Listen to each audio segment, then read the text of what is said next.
Makan mulu. Gua tahu kamera ini. Ribu banyak. Iya, entar dulu. Walat gua. Satu. Ini oke ya. Insyaallah. Bismillahirrahmanirrahim. Assalamualaikum warahmatullahi wabarakatuh. Waalaikumsalam warahmatullahi wabarakatuh. Alhamdulillahi rabbil alamin. Wassalatu wassalamu ala asyrafil anbiya'i wal mursalin wa ala alihi wa ashabihi ajma'in. Allahumma salli wa sallim wa barik ala sayyidina wa nabiyyina wa habibina wa syafi'ina wa maulana Muhammadin sallallahu alaihi wasallam wa ala alihi wa ashabihi ajma'in, amma ba'du. Yang saya hormati, yang saya muliakan Bapak Ustadz Oka, kita doakan mudah-mudahan beliau panjang umur, disehatkan selalu badannya, Allah banyakkan rezekinya, Allah mudahkan segala urusannya, baik hidup dunia maupun akhirat. Amin ya rabbal alamin. Yang saya hormati Sahibul Bait Bapak Udin sekeluarga, kita doakan mudah-mudahan keluarga ini senantiasa dalam lindungan Allah Subhanahu wa ta'ala. Allah senantiasa berikan keberkahan di dalam rumah ini. Allah senantiasa melimpahkan rezeki, dan mudah-mudahan Allah senantiasa Allah kabulkan segala hajat dan maksudnya. Amin ya rabbal alamin. Yang saya hormati bapak-bapak, ibu-ibu, saudara-saudaraku sekalian yang tidak bisa saya sebutkan nama dan tidak saya sebutkan gelarnya, tapi insya Allah tidak mengurangi rasa hormat dan takdir saya. Mudah-mudahan kita semua dalam lindungan Allah Subhanahu wa ta'ala. Amin. Yang pertama, yang paling awal adalah rasa syukur kita kehadiran Allah Subhanahu wa ta'ala. Alhamdulillahirabbil alamin. Sampai malam ini Allah Subhanahu wa ta'ala tidak pernah putus memberikan nikmat kepada kita, sehingga pada hari ini kita sama-sama bisa hadir di tempat ini dalam rangka bertolabul ilmi, dan insya Allah tolabul ilmi dan silaturahim ini selalu dijaga oleh Allah Subhanahu wa ta'ala, dan insya Allah mendapatkan pahala di hadapan Allah Subhanahu wa ta'ala. Dan insya Allah kita tetap istiqomah dalam mempertahankan daripada istiqomah kita bersama. Amin ya rabbal alamin. Salawat serta salam mari sama-sama kita haturkan, kita curahkan kehadiran junjungan Nabi kita, Nabi Muhammad sallallahu alaihi wasallam. Mudah-mudahan kita tergolong daripada umat beliau yang akan mendapatkan syafaatnya nanti di yaumil akhir. Amin ya rabbal alamin. Mukadimah sudah beres, Pulang. tinggal isinya.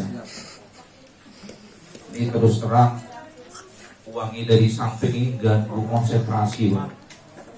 Wangi-wangi bumbu, wangi-wangi masakan kayaknya ada ya. Agak ganggu konsentrasi tapi enak sih, Bang. Makanya dipercepat dikit. Bu, ibu aja belum konek, masih makan mulu. Hadirin jamaah yang dimuliakan oleh Allah Subhanahu wa ta'ala, tadi saya dengar Sohibul Bait bakal punya omongan lagi, nambah lagi. Subhanallah, mudah-mudahan dikasih kesehatan sama Allah. Amin. Tapi yang luar, yang subhanallah berarti gempurannya hebat. Dokter. Gempurannya top share. Jadi ini mudah-mudahan buat motivasi bagi saudara-saudara kita yang mungkin langsung tembak aja. Amin. buat motivasi. Ayo, jangan takut, Wak. Itu rezeki kok kasih Allah Subhanahu wa taala, insyaallah. Enggak usah khawatir, gempur aja, Pak. Enggak mesti nunggu malam Jumat. Gempur aja. Ini pernah nikah semua udah kan? Belum. Hah? Kali Ada. Mau nambah lagi nggak Bang? Baik. Pak, ini kayak cempreng banget. Nggak bisa ini nggak? Kecilin. Levelnya. Cek satu. Satu. Cek. Cek satu. Satu. yang paling Cek bawah. satu. Yang paling Satu. bawah itu. Pung coba. Yang paling bawah. Coba. Tangan nih Pung. Cek satu. Ya pakai eho.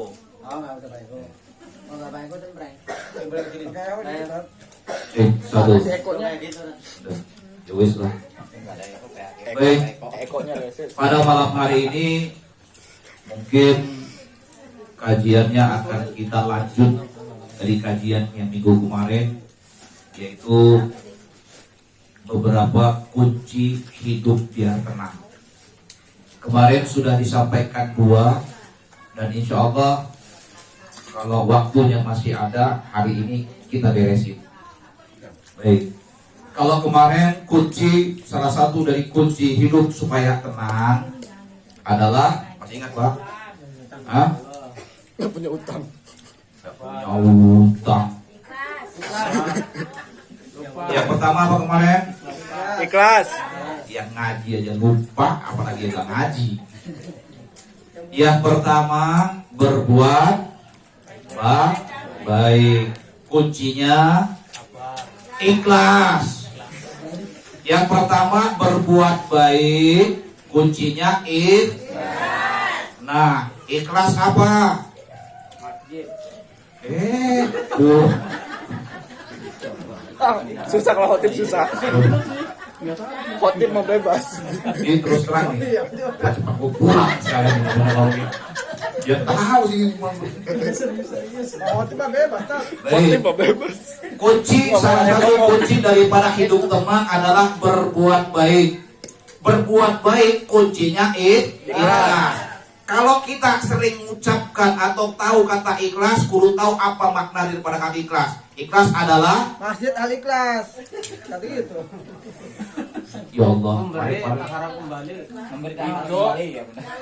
Bak matahari. tidak pernah berharap dari makhluk, hanya berharap kepada Allah. Itu maksudnya mahal.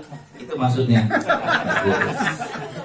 Orang ikhlas itu seperti matahari, hanya memberi, tidak harap kembali. Paham? Ini dijelasin sedikit. Yang kedua, orang ikhlas itu seperti jantung.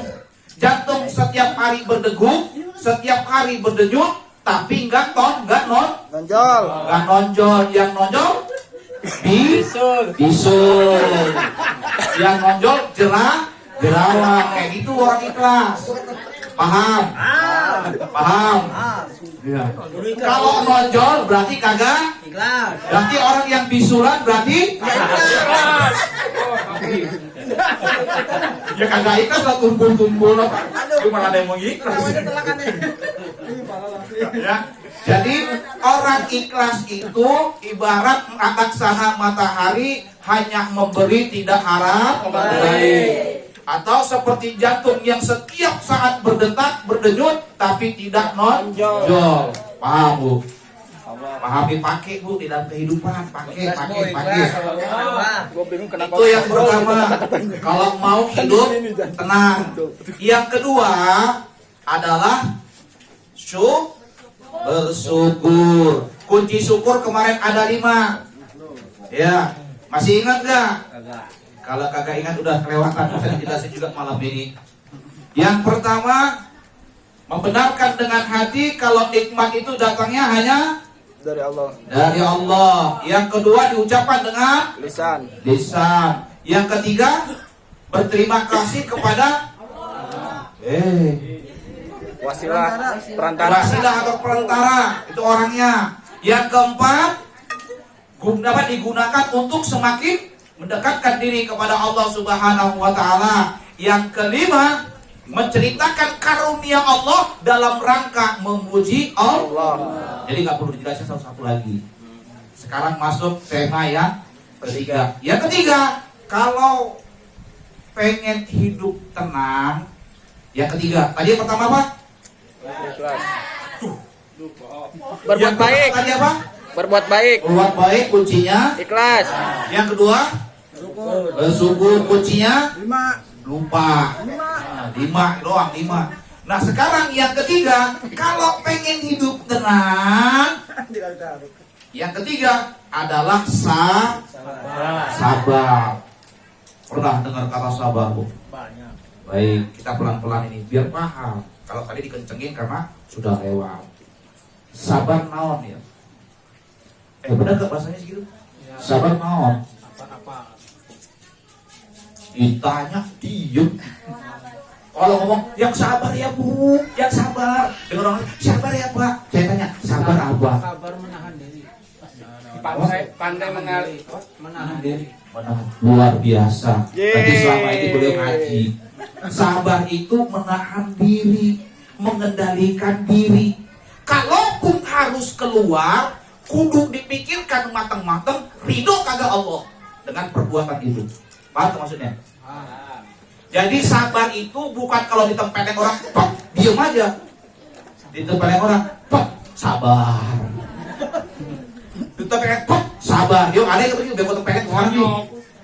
Bukan seperti itu. Sabar itu menahan diri, mengendalikan diri. Kalaupun harus mengeluarkannya, kudu dipikirkan mateng-mateng, Allah ridho kagak.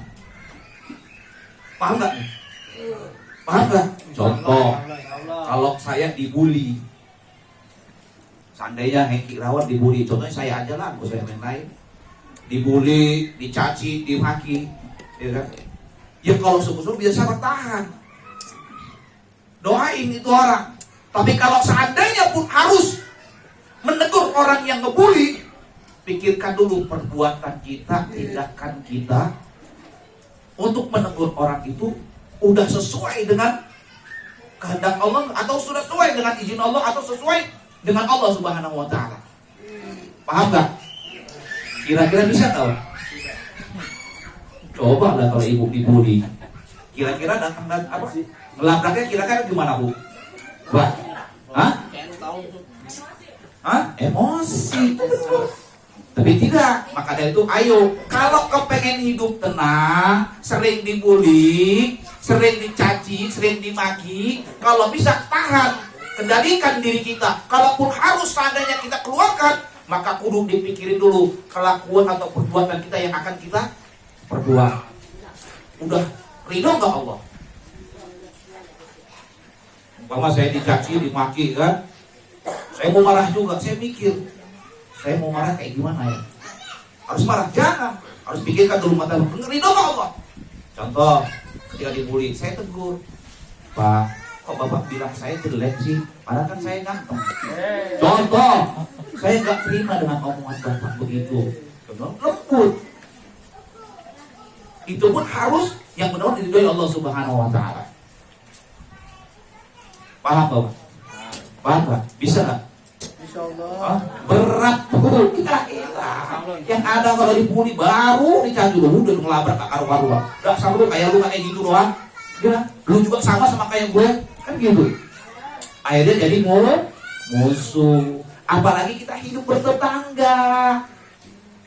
Dan yang lebih riskan lagi, biasanya tinggal di komplek itu paling sering. Kalau di kampung rumahnya agak jauh-jauh. Kalau di komplek sebelah-sebelahan, Masya Allah. Kalau kagak ribut bukan komplek namanya. Tapi jangan, itu di komplek lain. Kalau di kantor, insya Allah Enggak beda. Rasul ada semua. Kalau di kantor, insya Allah dikit-dikit ribut. Enggak, insya Allah kalau di agama, insya Allah semua orang yang tawadhu, orang yang sabar. Allah Subhanahu wa taala berfirman, wallahu yuhibbus sabirin. Allah itu menyukai orang-orang yang sabar. Innallaha ma'as sabirin. Sesungguhnya Allah bersama orang-orang yang sabar. Jadi kalau Bapak sabar dalam setiap masalah, Allah tuh seneng. insya Allah seneng. Sama Allah, bersama dengan Allah, dijaga sama Allah Subhanahu wa Ta'ala. Baik, sabar. Sabar itu ada 3, Pak. Ya, sabar itu ada 3. Yang pertama, sabar dalam mentaati Allah. Sabar dalam meninggalkan larangan Allah. Yang ketiga, sabar dalam menghadapi musibah. Kita kupas satu-satu. Tapi ini jangan tersinggung, Mbak ya. Jangan tersinggung. Masih lama kan? Baru 5 menit. Iya. Sabar dalam mentaati Allah. Contoh. Saya tanya ibu dulu, Bu. Ya, sabar dalam mentaati Allah, Bu. Jawabin jujur. Kalau sholat taraweh lebih suka bacaan yang pendek apa yang panjang?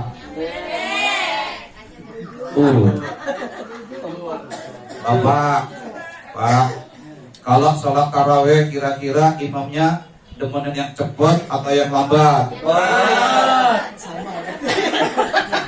Bapak sama ibu bodoh baik. Boleh, tapi kita termasuk tidak orang yang sabar.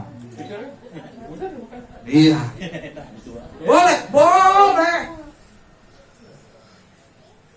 Ini yang sering terjadi. Jadi nanti Ramadan insya Allah ketemu, kemudian sholat yang bahasa panjang imam ibu kagak kasih busuk berarti termasuk orang yang tidak sabar. Kalau bapak imamnya panjang, bapak bacanya panjang, di besok nggak mau sholat, berarti termasuk tidak sabar dalam mentaati Allah. Betul. Ya, dikupas, biarin aja, tersinggung. Iya. Soalnya kadang-kadang mohon maaf, ya boleh pendek suratnya, boleh cepat, tapi pada umumnya, ya paling sering terjadi, lihat jadwal imamnya siapa? Si A. Kalau ini kecepatan 80 km per jam. Gua sholat. Ngaji. Dan imamnya nih, wah ini agak lemot, udah ogah. Nah, ya. Ini kalau kini dalam diri kita masih ada kayak begitu, mohon maaf, kita termasuk orang yang juga tidak sabar dalam mentaati Allah. Bukankah ketika kita ibadah, sholat, itu adalah kita sedang berdialog dengan Allah Subhanahu wa Ta'ala. Kenapa kok kita nggak mau lama-lama? Giliran ibu ngumpul di PKK. apa namanya? Pos. Sampai berjejut tahan lama. Sama juga bapaknya. Kalau udah ngumpul, ngalor ngidul, sampai berjejut nggak sadar. Betah banget. Apalagi kasih kopi. Betah. Giliran sholat kepengen cepet. Padahal kita itu ngobrol sama Allah, ngadu sama Allah. Heran, kok bisa begitu? Kenapa begitu? Kok bisa begitu? Kok bisa ya? Setan. Kenapa bisa begitu? Karena godaan setan. Maka kemarin saya dapat ilmu ibu. Kemarin berangkat ke Curug Jasinga ya? Ya, Pak Tobit? Ya, ke Curug Jasinga. Kemarin dikasih ilmu sama beliau. Banyak orang yang paham dengan rukun iman, rukun Islam, paham semua. Tapi ihsannya kagak dipakai. Ihsannya kurang. Betul ya? Pakai. Hukum imamnya bagus, rukun Islamnya bagus, tapi ihsannya wallahu a'lam. Apa itu ihsan? Ya, ketika kita ibadah, kata Nabi dalam hadis dijelaskan, seolah-olah kita melihat Allah. Kalau seandainya kita tidak bisa merasakan betul, kita yakin Allah memperhatikan kita. Orang dekat sama Allah, ketika sama Allah banyak yang kebetak. Aneh nih orang Islam kayak begini. Giliran sama Kunyit. ya Allah udah sampai hilap ya Allah. Giliran sama yang lain, sama makhluk, kita lebih betah. Rata-rata nih apa enggak? Yang ini semua nih. Saya. Ya usah rokok dah. Iya, usah rokok dah. Bahaya. Walat gue. Rata-rata kita sholat paling banyak berapa lama? 5 menit. Oh, udah buru-buru. Itu udah paling hebat. Iya. Coba dekat ayam beb. Loh, dekat ayam beb. Apalagi kalau yang benar-benar baru jatuh cinta. Dunia milik berdua, bro. Yang lain ngontrak. Sehari berasa semenit. Betul nggak? Iya. Hilang ini bu ya. Sabar dalam mentaatin Allah. Apalagi nih kalau puasa, kita kalau puasa. Loh, di depan TV. Ya Allah, setengah jam lagi. Ya Allah, bentar lagi maghrib. Bener nggak? Ada yang gitu? Jangan sampai kayak begitu. Kalau kita sempat punya sifat kayak begitu, berarti termasuk kita orang yang tidak sabar. Kehidupan sehari-hari aja. Betul? Nah, itu ketiga. Yang keempat, Bapak, Ibu, mohon maaf, untuk kita umat Islam apa? Kita umat Islam apa? Al-Quran. Mujizatnya siapa? Hah? Mujizatnya siapa? Diturunkan kepada siapa itu Al-Quran? Bapak, jawab. Jangan ibu-ibu doang. Hah? Al-Quran diturunkan kepada siapa? Nabi Muhammad. Buat apa? Pedoman atau petunjuk. Kalau bisa biar tahu supaya itu petunjuknya kita tahu, kudunya harus diapa? Dibaca, dipelajari, dipahami. Benar. Saya tanya sama ibu, baca Al-Quran sama baca WA, kelamaan mana? Baca WA sama baca YouTube sama Al-Quran, kelamaan mana? Ih, ngaku banget. Ngaku kepengen masuk surga. Disuruh baca kitabullah paling banter 5 menit. Kadang-kadang itu juga. Kalau baca dia utuh, belum lagi resep makanan, belum resep ini, belum resep itu. Bisa berjam-jam. Kok bisa begitu? Hah? Belum Shopee, belum Lazada. Ya Allah ya Karim. Biarin aja. Benar nggak bu? Berarti semuanya keempat-empat ini ada nggak? Sering terjadi nggak? Kalau udah paham, ya jangan. Kalau bisa baca Al-Qur'annya 3 jam, buka YouTube-nya, buka WA-nya sejam, baru wajib. Ini baca Al-Qur'annya 2 ayat, 3 ayat, buka WA-nya seharian. Katanya pengen masuk surga, kepengen dapat petunjuk dari Allah. Baca kitabnya cuma 5 atau 2 ayat, semenit 2 menit doang. Astagfirullahaladzim. Ya Allah, jangan begitu gue ya Allah. Ya Allah. Kalau Ustaz Oka mah insya Allah kita lihat doain. Kita ini bu kita. Ustaz Oka nggak pakai saya garis, saya belokin Ustaz Oka jangan. Walau tak gue. Iya kita ini. Benar gak sih? Iya betul. Sering gak? Ngaku bu, kalau ngaku, siapa yang ngaku pada malam hari ini, saya doain insya Allah istiqomah. Baca WA-nya makin lama. Kayak, maksudnya baca Al-Quran semakin lama. Betul. Tuh, kudu sabar makain Allah. Udah. Sabar. Sabar bu.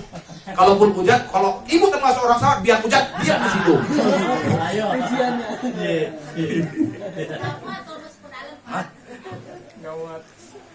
Benar nggak bu? Baik. Termasuk juga. Nah ini khusus nih buat bapak-bapak. Kalau sholat berjamaah kemana pak? Masjid. Yang termasuk tidak sabar. Kalau bapak-bapak yang sholat berjamaah datangnya pas komat, habis komat selesai sholat assalamualaikum langsung cabut, nih termasuk orang yang tidak sabar. Datangnya pas komat, tuh termasuk. Tapi yang baik usahakan wudhu dari rumah, berangkat sebelum azan, masuk masjid sholat tahiyatul masjid, duduk wirid. Wirid bahasanya ya? Wirid. Sambil nunggu azan. Sholat selesai assalamualaikum warahmatullah, assalamualaikum warahmatullah, jangan langsung Allahumma lantas jalan. Ikutin zikirnya. Kalau bisa sampai doanya, sampai selesainya. Mohon maaf, makanya tadi jangan tersinggung. Ada kata jangan tersinggung. Ya, karena itu adalah ciri atau pribadi orang yang sabar di dalam mentaati Allah Subhanahu wa taala. Kalau kita kan mau instan aja, datang pas aja, kalau bisa pas pas komat. Lumayan pas komat, pas sudah mulai lagi. Udah pada umur apa? Telat jadi masbuk, pulangnya duluan. Mohon maaf Bapak ya. Yuk kita rubah, termasuk saya. Ustaz Oka jangan. Sekali lagi, Ustaz ya. Iya. Ayo, mulai dari sekarang, kalau mau niat sholat berjamaah, datang sebelum azan. Begitu nyampe, sholat tahiyatul masjid, kemudian wirid, sholat, begitu selesai, ikutin zikirullahnya, baru pulang. Maka insya Allah kita ini termasuk orang yang sabar dalam mentaati Allah. Siap? Siap? Siap. Udah Pak? Belum. Baru 10 menit. Baik. Jadi ada tadi beberapa contoh yang mudah-mudahan bisa kita realisasikan di dalam kehidupan. Ya Bu ya? Bu, jadi artinya kita benar-benar diajarkan untuk bisa lebih disiplin. Itu. Baik.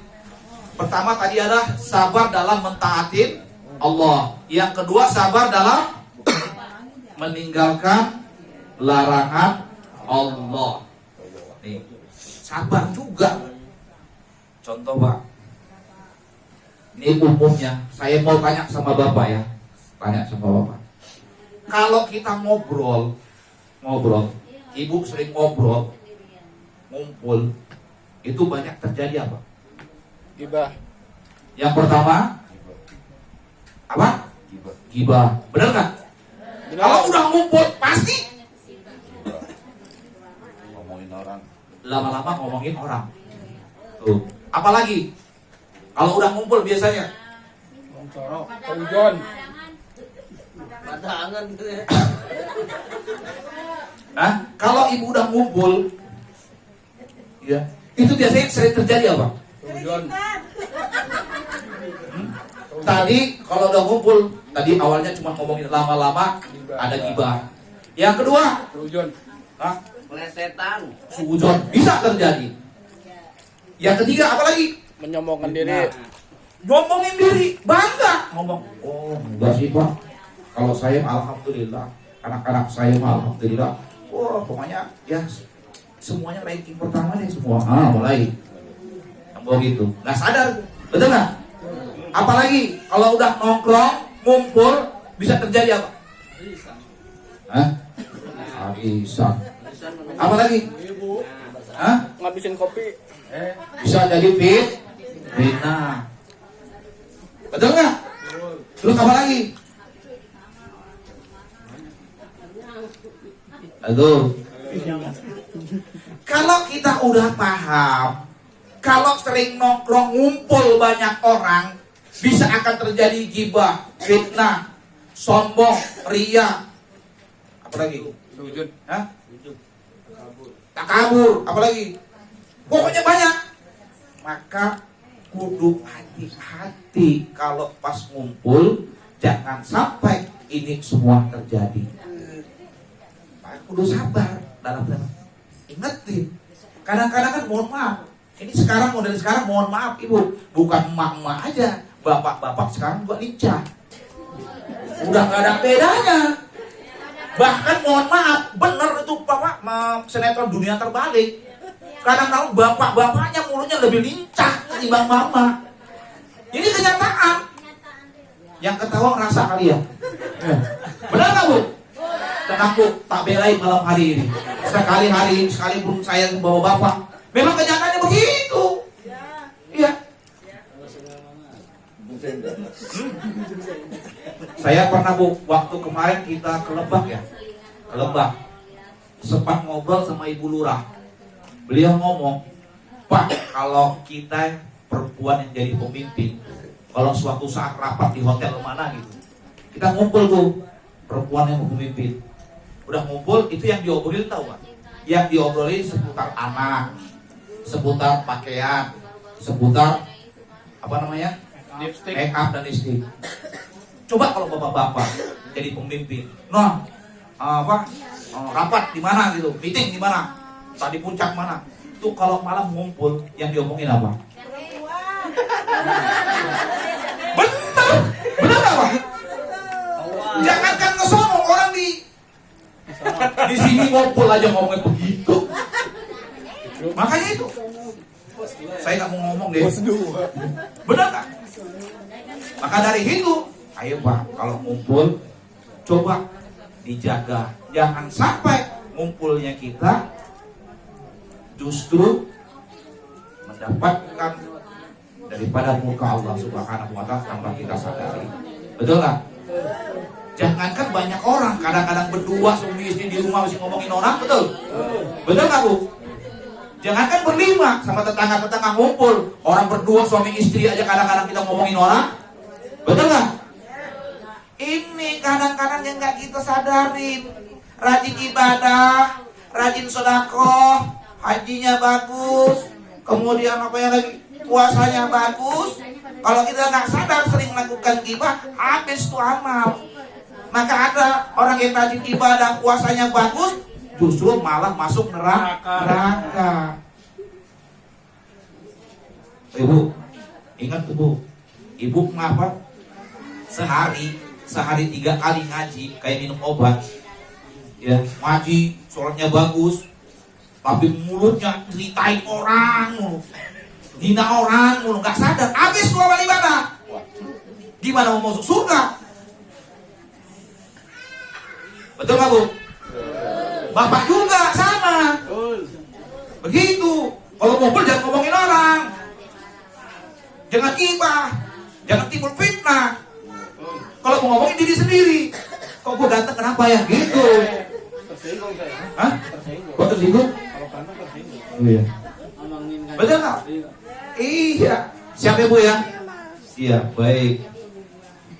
Kemudian yang ketiga, sabar dalam menghadapi musibah. Ini udah selesai. Tanggung. Ya, Satu lagi. ya. Nanti yang selanjutnya tidak ada. Yang ketiga, sabar dalam menghadapi musibah. Siapa sih yang namanya manusia yang hidup di dunia ini